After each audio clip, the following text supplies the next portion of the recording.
you step forward, three of our chairmen. You met already, A.J. Stryker and David Fisher would step forward, as well as Drew Ivers, who's been the chairman, and they are on the Central Committee, and they have led the charge.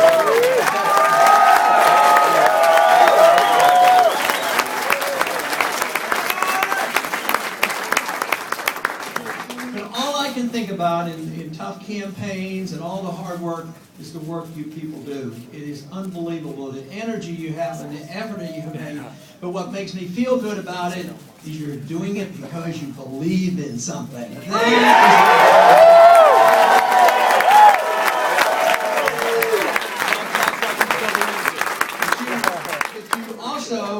also know that there's two good things. Some people say, well, you guys just do that because you believe in something or promote a cause.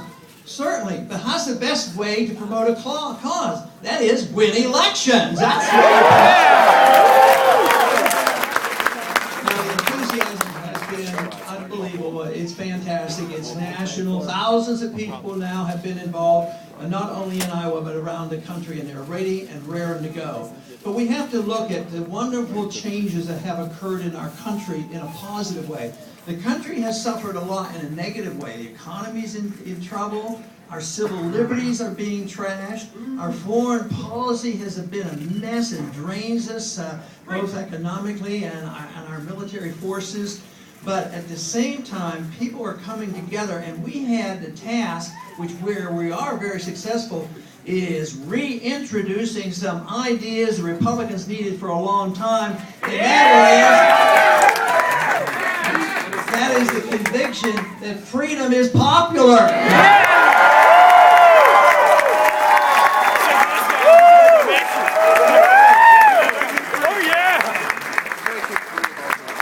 Once again, we have had a fantastic showing for this cause and challenging people. Not the status quo that we have been putting up with for decades after decades, but challenge them and saying, you know, let's challenge them. Let's go back to this real old-fashioned idea, this very dangerous idea. Let's obey the Constitution.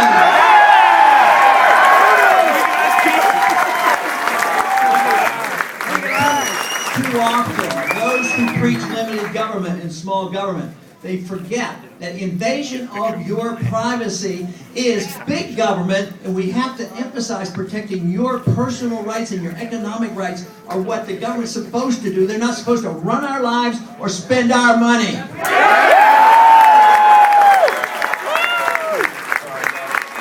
also, along those lines, what we have introduced with so much enthusiasm, I hear so often from so many volunteers. The other day, somebody came up to me, and he was refreshing my memory because he knew I knew the statement because I've said it. Back in the old days, in the early 70s, Nixon said, we're all Keynesians now, which meant that even the Republicans accepted liberal economics. He says, I'm waiting for the day when we can say we're all Austrians now. But the biggest change, I think, in intellectual and political changes that we have brought about is the emphasis on a very important matter. Making sure we get to the bottom of the ultimate bailouters, and that is our Federal Reserve System. We need reforms there, and we need a new monetary system, but obey the Constitution.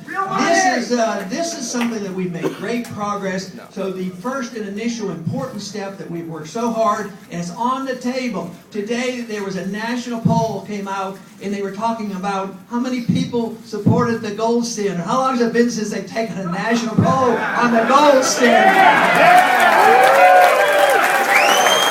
And guess what?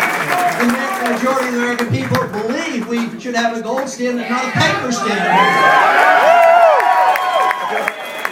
Also, the great strides that we have made has been really on the foreign policy. The fact that we can once again talk in Republican circles and make it credible, talking about what Eisenhower said, to beware of the military-industrial complex.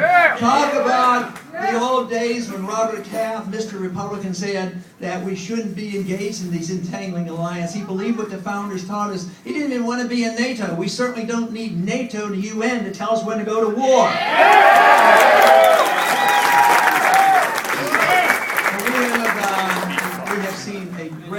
difference. The majority of the American people are behind us on this whole war effort. They're tired of the war. Costs too much money. Too many people get killed. Too many people get injured. Too many people get sick. And the majority, maybe 70 or 80% of the American people now are saying it's time to get out of Afghanistan. From the military standpoint, we being military, I say hell yes. Those are the issues that we have brought front and center. They're out there. They're not going to go away. And we have tremendous opportunity to continue this momentum. It won't be long that there's going to be an election up in New Hampshire. And believe me, this momentum is going to continue. And this movement is going to continue. And we are going to keep scoring, just as we have tonight.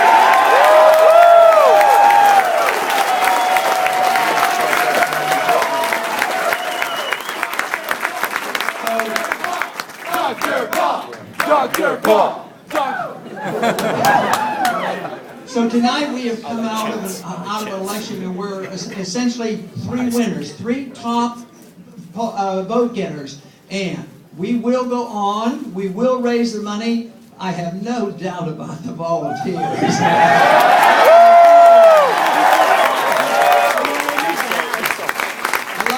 Said, and you thank me and you compliment me and thank me for helping you along. But let me tell you, you helped me along. You helped my family along. All our work, our supporters. Because without your enthusiasm, we can't do it. And this is where I feel most obligated. You know, we want to do the job, present the case, and if anything isn't perfect, I worry not about myself. I worry about you and making sure that you're satisfied. I think there's nothing to be ashamed of. Everything to be satisfied and be ready and raring to move on to the next stop, which is New Hampshire.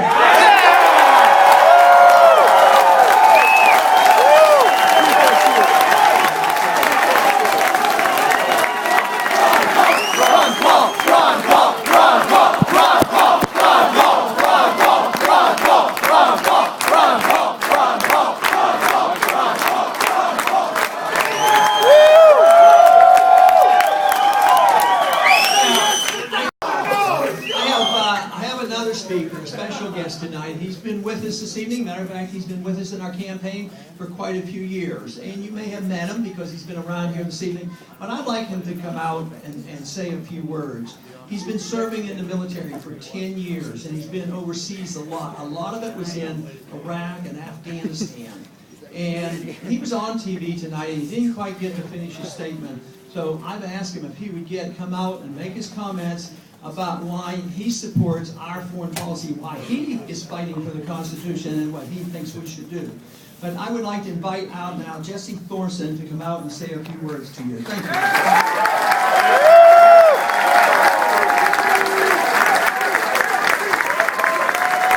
How about Ron Paul?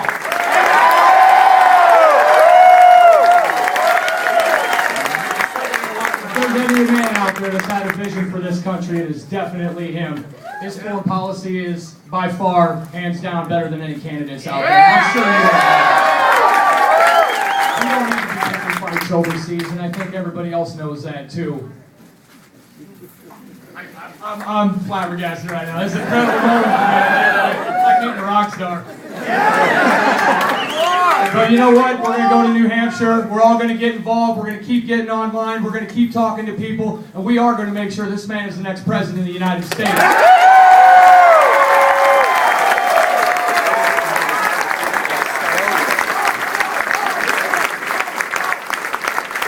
Thank you, Mike. That is a powerful message. And once again, we all know where the active military people send their money when they're campaigning. They send it to our campaign for liberty, our campaign for the Constitution, our campaign for limited government, our campaign for personal liberty and privacy, and a wise foreign policy. The